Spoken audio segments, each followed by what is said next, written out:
Alright, so strap in for this one, because I've been scripting this video for a little while, and I just haven't figured out how to do it, and I wanted to wait until I got a lot of playtime with the game, a lot of experience with the game, and am comfortable on some things. And I was trying to trim this video down, thinking about maybe separating the video, and I kind of just decided, I guess I just said, fuck it, let's just roll with it.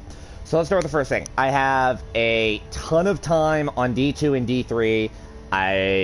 I stopped playing D3 because of an account suspension, and all of my good gear was hidden behind that account suspension, but I was massive Paragon levels in that. D2 is a game that I have tons of hours in. I have multiple characters in that. So, the first thing that I want to highlight in this game is that this game is very beginner-friendly, but also punishing to beginners. And part of the reason why is the education system. So if you look at this right here, I have 10 characters, and all of these characters are what you would consider to be mid-game characters. They are at the upper end of tier 2 and the lower end of tier 3. That's right in your mid-range type of game. Some people would say that that's beginning because it's just hitting level 50, but I will explain why in a moment.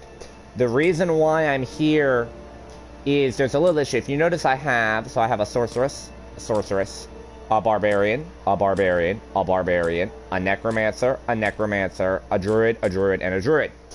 There are only 10 build slots that are available to you at the start of the game. Now, there's 5 classes. So the idea is you make 2 of each class. 2, etc. The issue with this is the build potentials. When you get into the game for the first time, if you didn't play the beta, if you don't know what you're coming into, you're going to create like one character. Like, I'll give you a great example. I started with 2 druids. I had an elemental druid. I had a shapeshifting druid. As I played and got gear and build ideas, I made another druid. A similar example for the barbarians. I had a dual wield barbarian, a bludgeoning barbarian, and a slashing barbarian, right? But honestly, this is going to be one of the barbarians I would delete if I need to make another character. Because I can only have 10 characters. I don't have a rogue, and I don't have a rogue because, in my opinion, rogue is like the most busted class in the game. I wanted a little bit more of a challenge. I play Diablo games for challenge in addition to this. So I'm going to jump on this character. This character is the character I beat the campaign with. We're going to be doing a lot of switching in this video. I'm just going to warn you of this right now. I want to explain something to you. When you jump into this game, there's a couple of things you need to know right away. So there's some things I cannot stress the importance of in this game. And I think that the key, before we talk about balancing, let's talk about the game. It is a standard button mash RPG. It is an ARPG, or an American role-playing game, not a JRPG. And you're going to be getting into a game where there is grinding, non-stop grinding, running the same dungeons, the same gameplay loop, over and over and over again. Not just to level up and power your character, but to get better rerolls of gear for your character. It's very much a grindy game. If you're not invested in the grind, this is not the game for you. I'm sorry, I have to say this. Alright? Now, let's start with what this game doesn't do well. So first off, you're going to spawn in this little tutorial mission. It's going to start out right about here, where you're gonna kill some shit. You're gonna get to Nevesk. You're gonna go clear this first dungeon. You're gonna come back to Nevesk.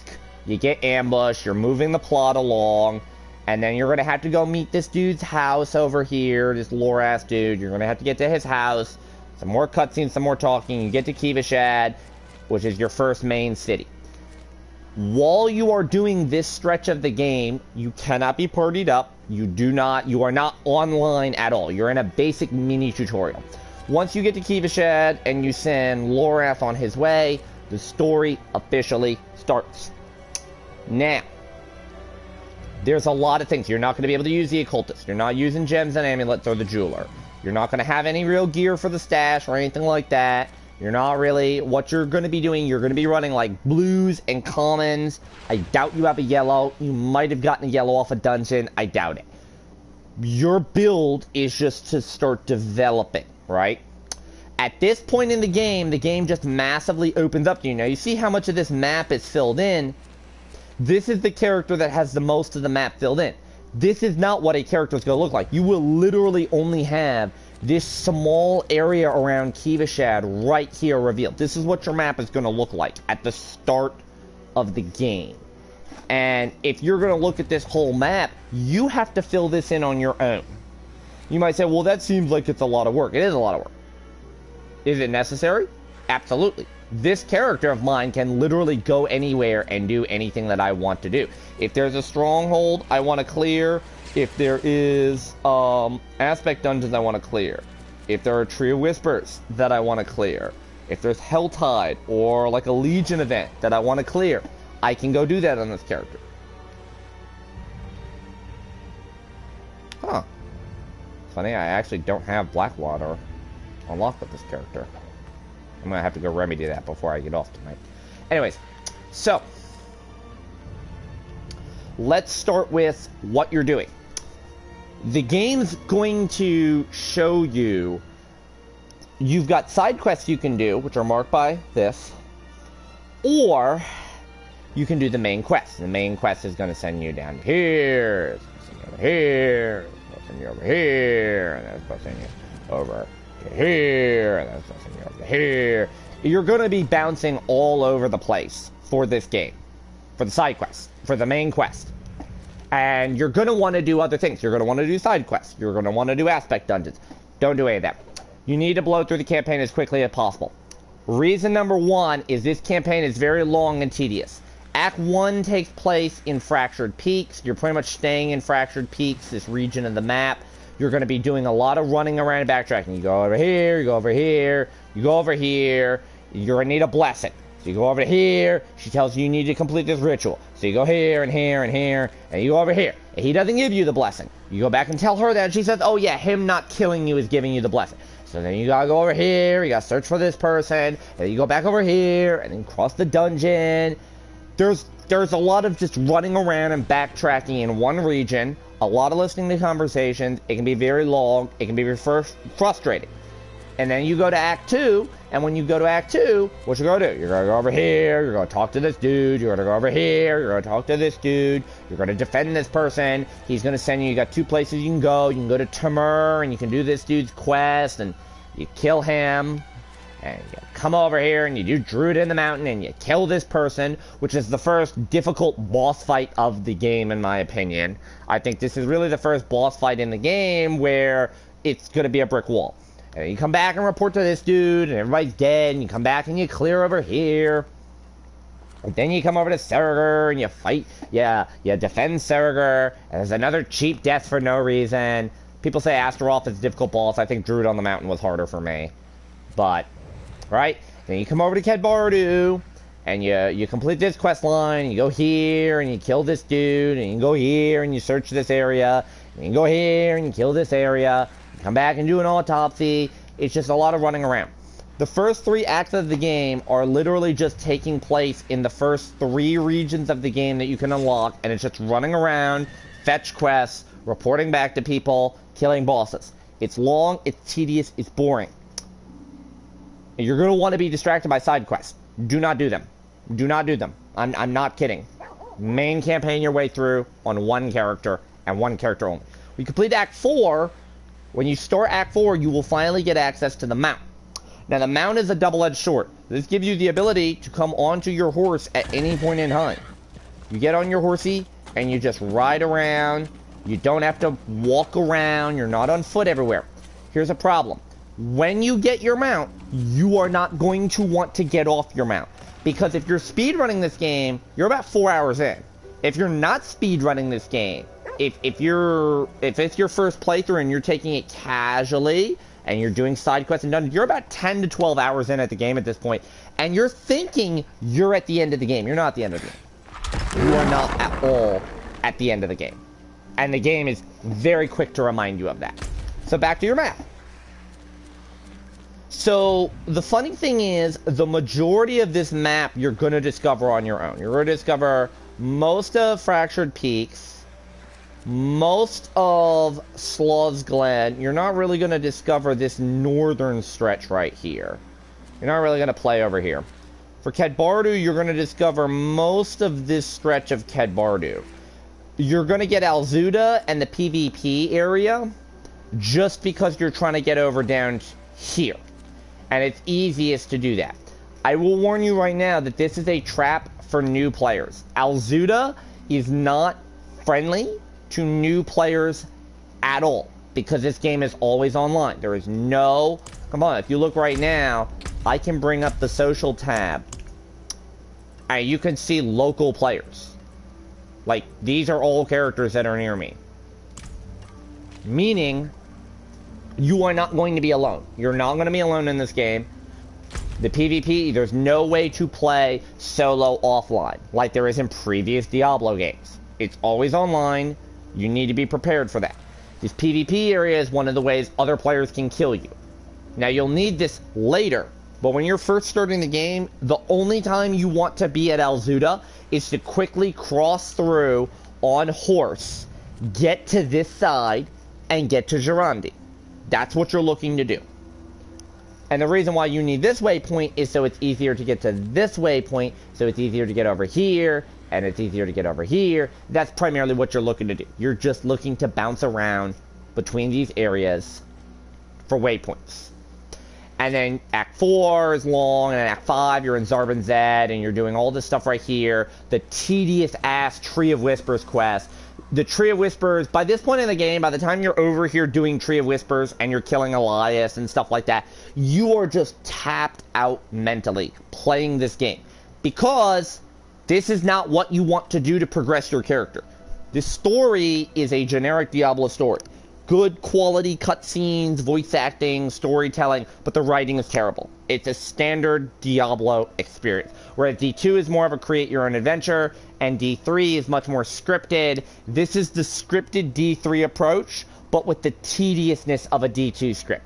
You complete Tree of Whispers, and you kill him, and then there's an assault on Chaldeum, and when you're at Chaldeum, you're thinking you're at the end, and really, you're only about 2/3 of the way done with the game. Because you have the slog through Chaldeum, then you go to the portal into Hell, and when you go into the portal into Hell, you're basically in a boss gauntlet. They're going to throw a world boss at you, which is good practice for endgame. They're going to keep throwing these mirrors at you, these cutscenes, these long, unskippable cutscenes, which most cutscenes are unskippable till you get to Hell, and then you're running into 3, 4, 5 of these fuckers that are unskippable. You get to Lilith, you kill Lilith, you're like, great, the game's over. Now, come over here, you fight a dude here that you don't want to kill, and then you travel over to here. Wait, where? Travel over here, and you pick up a note from over here. Then you travel back to here, and you're delivering the note, and the game's over. It's a terrible ending. It's a sequel bait ending for either a D5 or more than likely a D4 expansion, which they need to do. Now, what is this? Why am I telling you this? You see all this map right here? You unlock this after you beat the story. So what happens when you beat the story is you're going to unlock the ability to skip the campaign for all of your characters. And all of your characters are going to have these major waypoints unlocked. You have Kivashat unlocked. You have Saragor unlocked. You have Kedbardu unlocked. You'll have Kegel unlocked. And you'll have Zarban Zet unlocked. And you'll have the Tree of Whispers unlocked. Now, we'll talk about that in a minute. What I'm going to do, real quick, I'm going to show you something. So this is the character that beat the campaign. You beat the campaign. You beat the campaign for all your characters now. And the horse is unlocked for all your characters now. Which means you can actually play the game how you want, and grind, and level, and work on what you need to do. So what do you need to do to build your character and make your character successful in-game? Okay? I'm going to pick a low-level character. This is a character that I recently created. I created after I beat the campaign, after I unlocked the horse, after I got a lot of my skills and shit like that. So let's explain what you need to focus on doing, because there's a lot of things you need to focus on doing as a new player. Now we'll talk, and we'll start to ease into the balance portion, because if you're here for the balance, you're not going to get it just yet.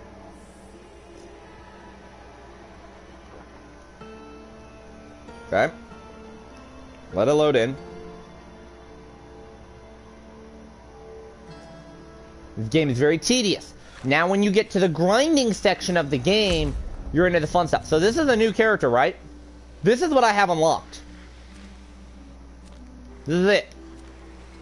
This is all this character has unlocked. It is level 33. This is all I have unlocked. I have Tree of Whispers, and that's only because I've been grinding Grim Favors. I have a round Kiva Shad unlocked, because I've mostly been doing Grim Favors over here. I have a round Saragar unlocked. The Toldur Stronghold, I just have that because I'm a druid, and that's for my druid quest. So I have to have this area unlocked. Now I've been doing side quests and Tree of Favors. I didn't even ride over to Kedbardu. I just teleported over here. I did some grinding. I've done some... I got Elzuda. I have Gerandi. I did some Tree of Whispers here. But that's literally all I've done. Now, let's explain a couple of things, what you need to do. There's 3 things you need to do that you need to focus on farming. The number 1 thing you need to farm is Renown. Okay? See, each of these regions here has a Renown system. So let's explain what Renown is. Alright, let's go look at Fractured Peaks. The top row, which is bonus XP and gold rewards, are unique to this one character. This one character right here is the only one that's going to get the bonus XP and the gold. Although gold is shared between characters. The bottom row is the important part. The bottom row is shared between all of your characters. And once it's unlocked, it stays unlocked. So if you notice for Fractured Peaks, for each of these 3 regions, I have that bottom row unlocked. What do these rewards give you? Well, these rewards are the only way you can upgrade your potion capacity. You see, I have 9 out of 9 out of potions. When you start the game, you start with 4 out of 4. There's a very big difference between 4 potions and 9 potions in the PvP area, in a world boss, in nightmare dungeons. There's a lot that can go wrong, and 5 extra potions is a lot. Next is skill points. Okay? This is what your skill tree looks like, and we'll get into this in a little bit. Each of your skills can be leveled up 5 times. Most of your passives can be leveled up 3 times. The only exception to the rule are your ultimate skills, which cannot be leveled, and your key passives, which aren't great. Alright, that's fine and dandy. However, what this means, the way the game works, is you get 49 skill points from leveling, and 10 skill points from Renown. So one of your characters needs to be working on Renown. Preferably the character that has completed the story and has more of this map unlocked. Now I want to mention something. This is a level 33 character, and this is going to be important to mention. Remember how I said the key waypoints open up? Well, put your cursor over here and look at what the level requirement is now. 37, 36, 35, 35, 35, 40, 38, 40. But if you just start the game, Zarbinzet is open to you. If you're a level 1 character, you can go to Zarbinzet in a level 40 area, and you'll just die in one shot. You'll make this mistake quite commonly. So I discovered this on accident when I was first playing the game. I was playing a level 16 Barbarian. I had Margrave. I was just doing some farming around Margrave, doing some dungeons over here. I traveled this south of this little road right here. There is a waypoint called Wejani right around here that's level 36. And I'm just madly, I didn't have a horse, I'm madly running for my life because I don't have time to portal back to a town. I'll die. And I don't want to die. So I'm trying to just get to a city. There has to be a city nearby. And I winged into this city. I got a little bit of renown.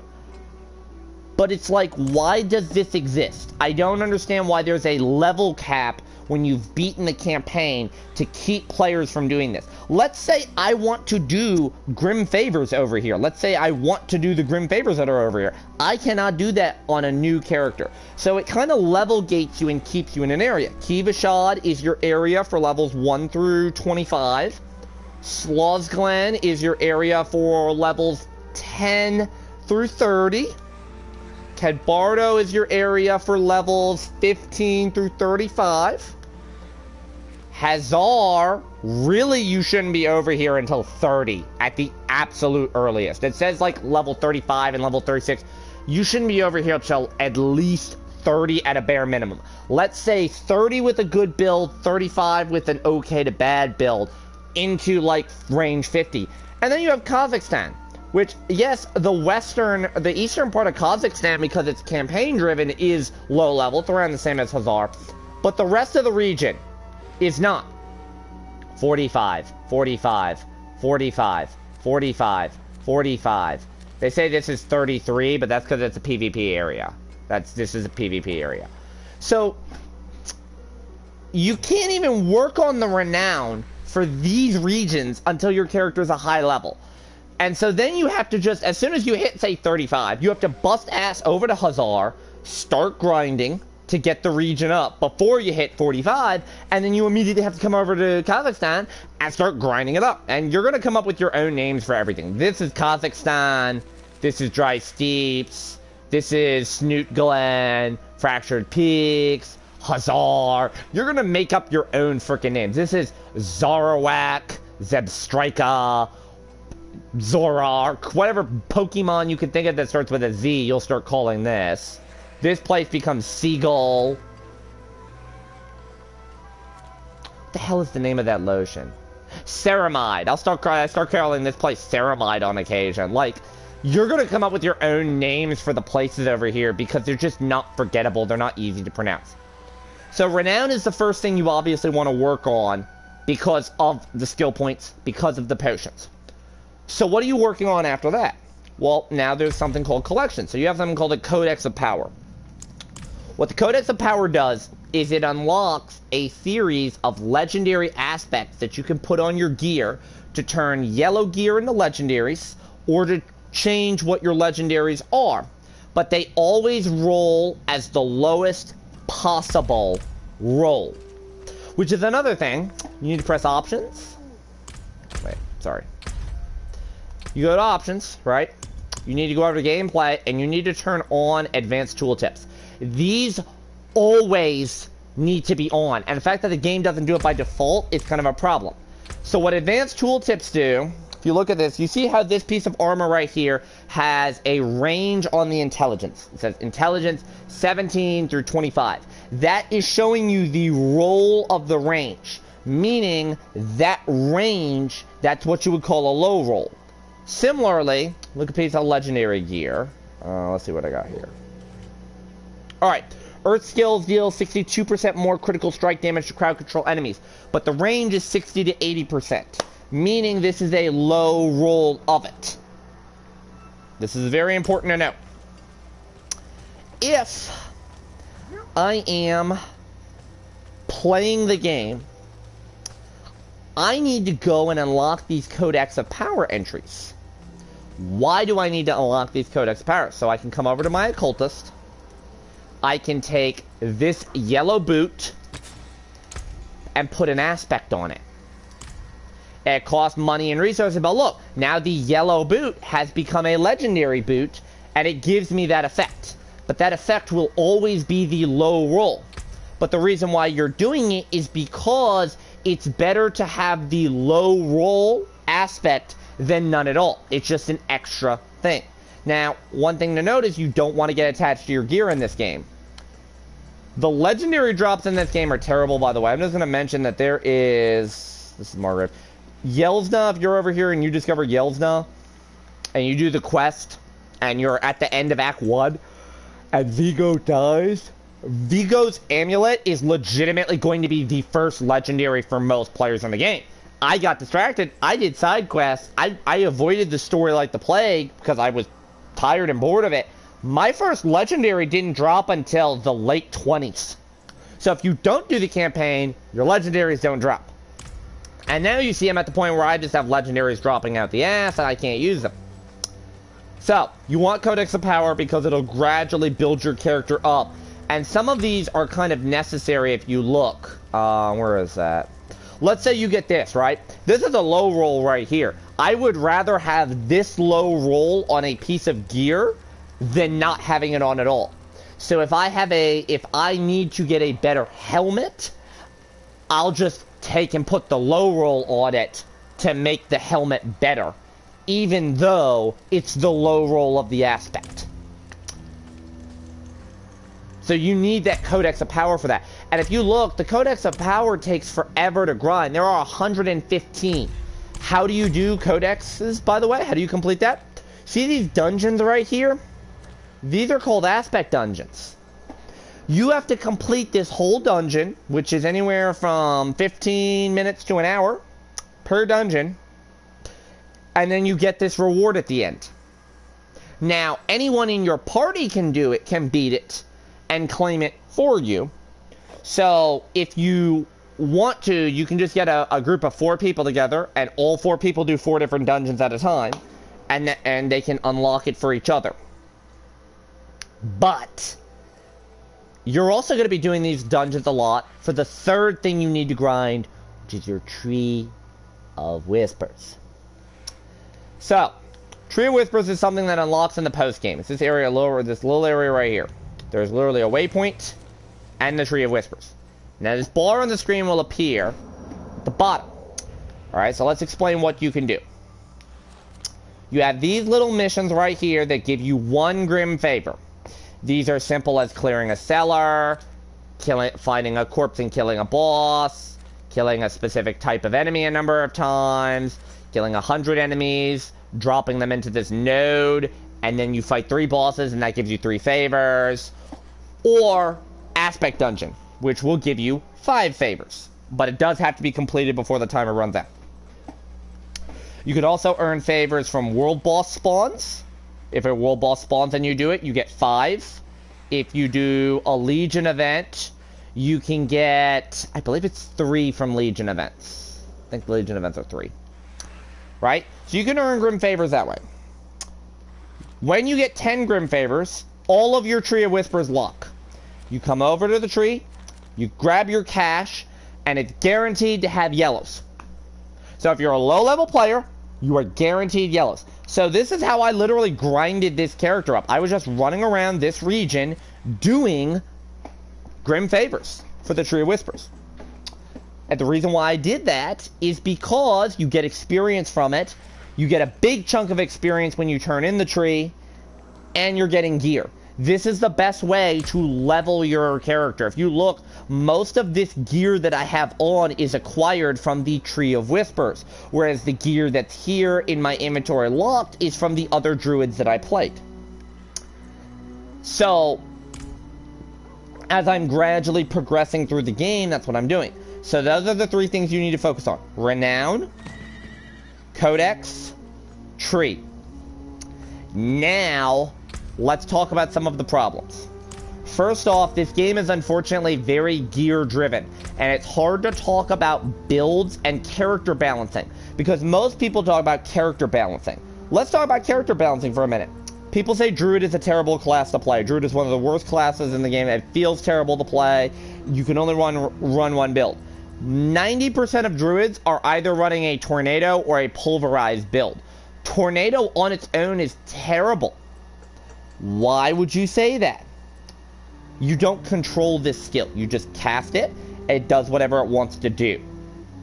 Pulverize is great because it does a burst chunk of damage. You have a guaranteed overpower for even more damage. So if you look, this skill right now does 370 on a low roll, right? Let's call it 350. 350 on a low roll. If you're doing overpower, you're doing about 1200 on an overpower. So every 12 seconds, you're getting a random 1200 burst of damage, which is why this is powerful. This Pulverized build is just good on its own. And as soon as you hit level 50, the build goes in the trash, because you don't have the legendaries to make it viable. Whereas if you look at Tornado, Tornado is trash out the gate, but when you get the legendaries for it, it's awesome. This leads to other problems with the builds.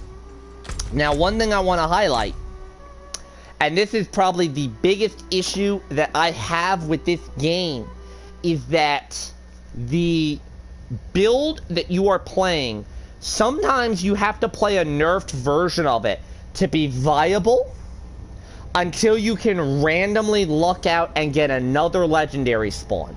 So, I'm going to switch a character real quick just to show you something. This character right here is one of probably the most fun that I had grinding this game. This character is awesome. This is my shape-shifting druid. This is built around Pulverize. And this is where we're going to start to talk about balancing a little bit. Because this game's gameplay loop is actually fun. I think it's more fun than Diablo 3 because it's more challenging. It's not just slap on literally whatever you want, find a couple of legendaries that make it viable, and then just start clearing torment dungeons and going higher on your torment dungeons until you're satisfied. I was Paragon 3000 on some of my characters. My Demon Hunter had gear. I held down R2 and strafed through Torment 16 dungeons in 2 minutes or less. My record on a Torment 16 dungeon was 40 seconds. I think 10 seconds of that was loading.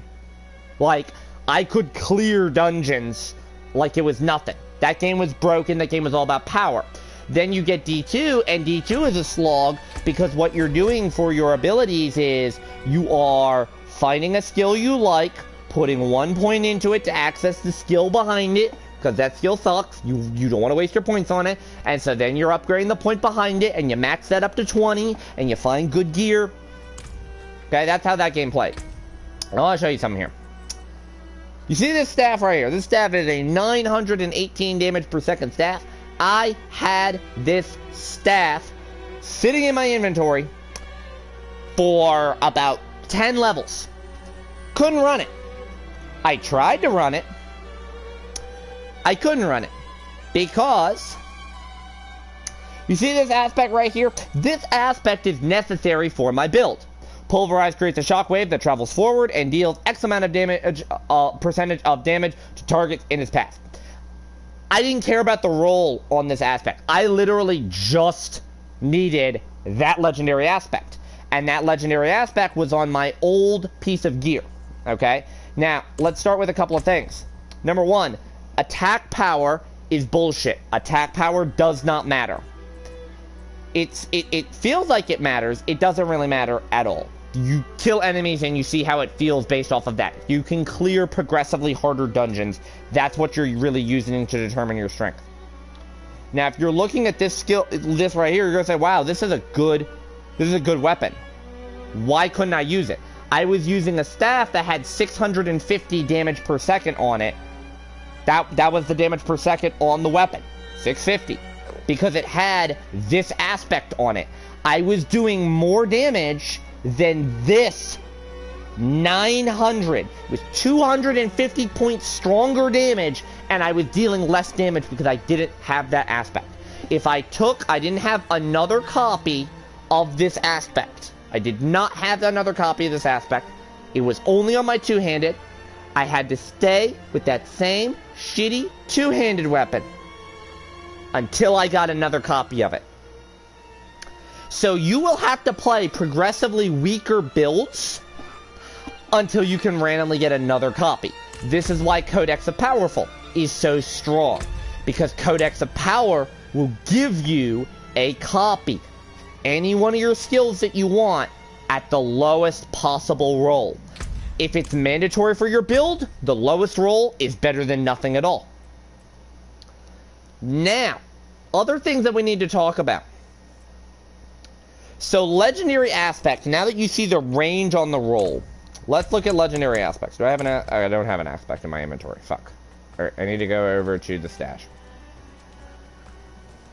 Another thing, too, is the currencies that you have, right? Alright, let's bring up your profile. Yes, there we go. Gold is the only thing you can really use for trading between players. You can trade gold and yellow items. You can't trade consumables, you can't trade keys, you can't trade sigils, you can't trade legendaries, you can't trade aspects. So gold is the only thing that's useful. If you have 19,000, I spend it as soon as I get it. Gold is actually very important in this game for upgrading your equipment, repairing your equipment. You can burn through a ton of gold just re-rolling aspects. Because what your occultist lets you do is re-roll affixes on your gear. So, alright. Let's say I don't want the intelligence on this piece of gear, right? I highlight the intelligence, 92,000 gold. Well, it's because it's a legendary, right? Look at the level, it's level 41, right? Even if you're rolling a yellow item, you're still looking at 15 grand of gold. And that gets progressively higher and higher. You can spend upwards of 200 million rolling the perfect affix on a single legendary when you get to end game. So gold is incredibly important to your builds. But you also have to, you can't sell all your stuff because you need your various salvage parts in order to upgrade your gear. So you have to juggle this weird role of, do I sell this? Do I salvage this? Another thing is that because legendaries are the only thing that grant you legendary salvage, you need legendary for the salvage.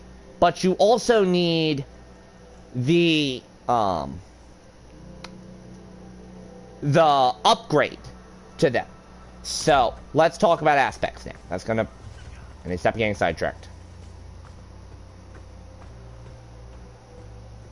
Alright, so one thing gold is useful for, by the way, too, is your stash right here for upgrading your stash. You only get 4 tiers in your stash that you can upgrade. That's it. After 4, you're done. So you don't have a lot of room. And 1 gem slot is taken up by all these gems. Just to be clear, by the way, if you're wondering why I have so many gems, I physically cannot afford to combo these. I spent 2.5 million gold comboing, and I haven't been able to accumulate over 1 million in gold since. So I'm just dropping all of these in the stash until I become a millionaire somehow in this game again. And then I'll worry about comboing these. Which there's also a level cap on them. So even if you do combo them, you have to be level 40 to take advantage of the highest gem you can. Gems in this game are not as powerful as D2 or D3, by the way. They also don't sell for a lot, which is kind of problematic because I could just sell these if I wanted to, and I wouldn't get a lot. Now let's look at aspects. All aspects, when they are extracted, destroys the item, it gives you the aspect, you can put it on other gear, right? So, I'm on Druid. This is the Druid one right here. This is a flat bonus, it doesn't scale, you can chuck it on anything, any piece of gear, right? This is why some of these, if you notice, I have no intention of running Cyclone armor on this character. This character doesn't run Cyclone armor. That 1 point that I have is from my amulet, right? I'm running Earth and Bulwark. I'm not running Cyclone armor. Why do I have this in my stash for other characters? Because it's a fire and forget type aspect. I can chuck it on any piece of gear. If I upgrade that piece of gear, I come over to my stash, I pull out the aspect, I put it on the gear, it's an instant upgrade. You'll notice on some of these, I do have multiple copies. See, look, I went out and got another copy of this aspect for that very reason, by the way. So I had a duplicate if I need to upgrade. Blood Surge, Damage, Basics, Barrier, Basics. See, I have multiple copies of the same thing. Some of these are high rolls. This right here is the high roll. It's 25%. The cap is 25%. I'm not touching this until I get an in-game piece of gear that I'm not going to be switching off. And that's kind of the problem. Literally all of this gear is new for the most part to me. 45, 41. This one's 38. I've had this for a little while. 44, 32. I've had this one for a while, but the only reason I kept it is because they're double dodge boots and I just haven't gotten anything better. 44, 40, 38, 24. The only reason I did this is just so I could chuck that thing on it, because I needed that for my build. This is kind of the issue with your game. All of this gear is going to be outdated by level 52. By level 52, all of this gear is replaceable. But the aspects aren't necessarily replaceable. So it's hard to talk about, like, builds. Like, oh, this is a good build. Because this game is so legendary aspect dependent. The game should be balanced around the basic skills of the game, and it should be balanced around the beginning player, because if people don't like this game, they're going to leave. And now you have nobody buying your shitty, overpriced skins that cost absurd amounts of money. And if you want to know what I'm talking about right here, look at the shop. This is not worth it. This is not worth it. Right? Look at the shop right here. Okay? This Wraith Lord piece of gear right here. It's 2,800 platinum. 2,800 platinum is $25. This one skin is $25 right here. And it's just cosmetic gear for your character that you put on over here.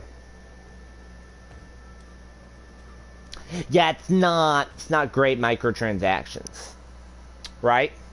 So we've talked about how kind of shitty the gear system is. Which I want to give you a little tip right here. If you're ever in a situation where you're trying to figure out what to do with your aspects, two-handed weapons are almost always better. They are the best weapon for druids and sorceresses, because the damage per second and the bonus granted to legendary aspects. Legendary aspects on two-handed weapons are 200% their normal value, right? So you see how this right here is level 10 to level 20? The normal roll on this is level 5 to level 10. 5% to 10%. Now, you see how this aspect here is 90% to 150%? This is normally a different range. This is normally 75% to 100%. But it gets 50% power by being an amulet. So, gear that you want an upgrade to, but doesn't need to be changed out a lot, is core to your build, goes on amulets. Gear that you want massive boost on goes onto your two-handeds. And key passives that are, like, necessary for your build, but aren't great, can go on your rings, because your rings are the thing you can switch out the least. You're not really worried about this.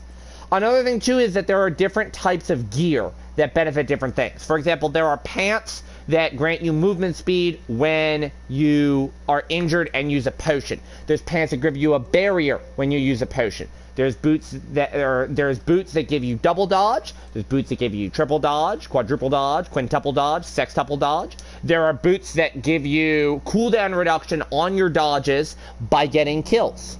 There is boots that give you damage reduction after dodging, or movement speed after dodging. Helms and armor don't really have those benefits. Neither do gloves. But these have guaranteed affixes. For example, gloves are the best way to get crit and attack speed. Armor is the best way to get resistances and heals. Things of that nature are common to roll on these affixes. Now, what's the difference between legendaries and yellows?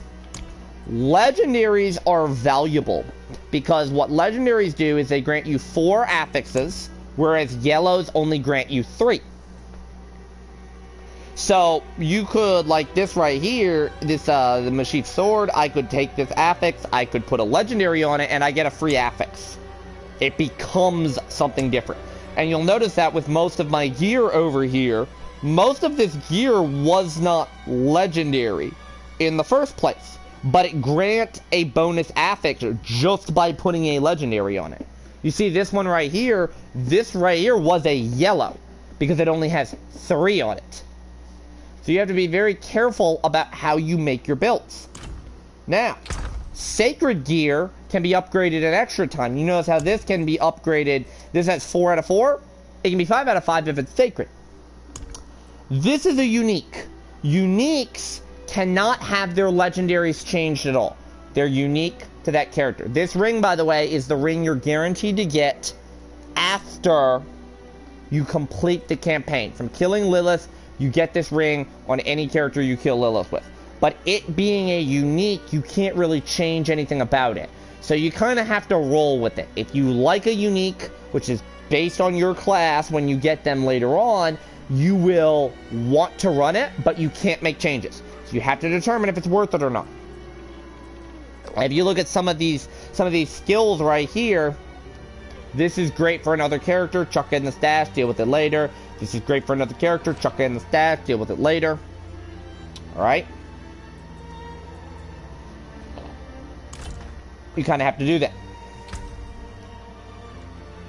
So, for the next part of the video, I'm going to be talking about balancing. So I'm going to cut this video and make